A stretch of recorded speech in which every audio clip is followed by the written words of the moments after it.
recommended books that I have.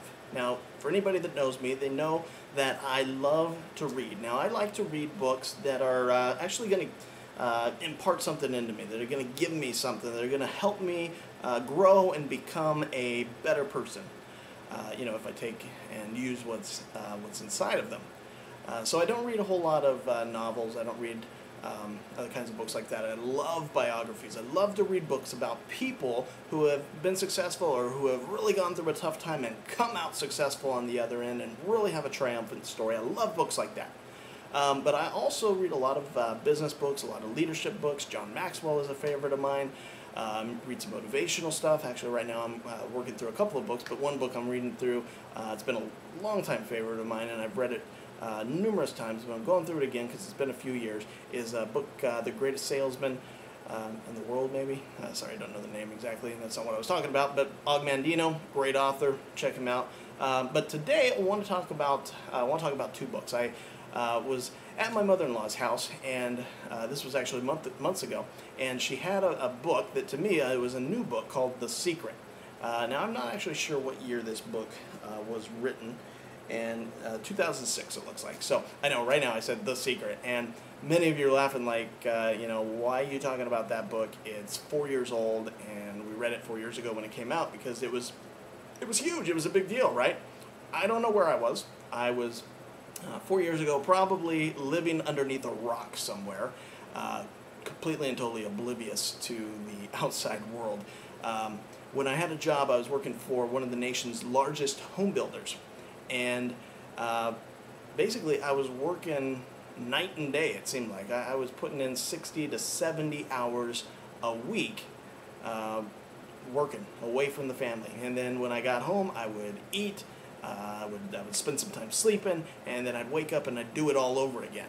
Go back to work, 10, 12-hour days, come home, eat, go to sleep, and that was the cycle, just continuously, over and over. Any free time I had, I would spend it with my family, hanging out, playing with the kids, that sort of thing. So I didn't do a whole lot of reading when the book The Secret came out. So, good book. I'm enjoying it. It's got a lot of really good stuff in there. But it was interesting because as I was reading this book, it reminded me of another book, and it's this other book that I want to recommend today. Maybe you've heard of it, but chances are many of you probably have not heard of it. I have no idea what year this book was written. I'm guessing it was quite a while ago. Give me a second here. Give me a second. Okay, I have no idea. Sorry, no idea. But let me show you. It's called As a Man Thinketh by James Allen.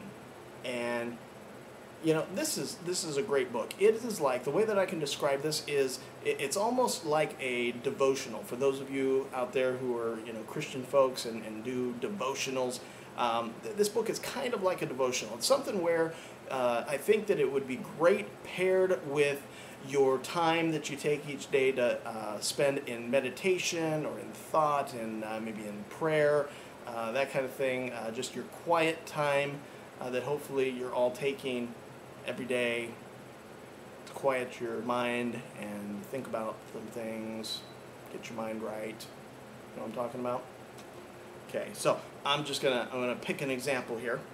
I've done some underlining, and I'm just gonna pick one here and read it to you real quick. Okay, men do not attract that which they want, but that which they are. Their whims, fancies, and ambitions are thwarted at every step, but their innermost thoughts and desires are fed with their own food, be it foul or clean. All right? Men don't attract what they want, they attract what they are. How true that is. And so I would highly recommend the book As a Man Thinketh by James Allen.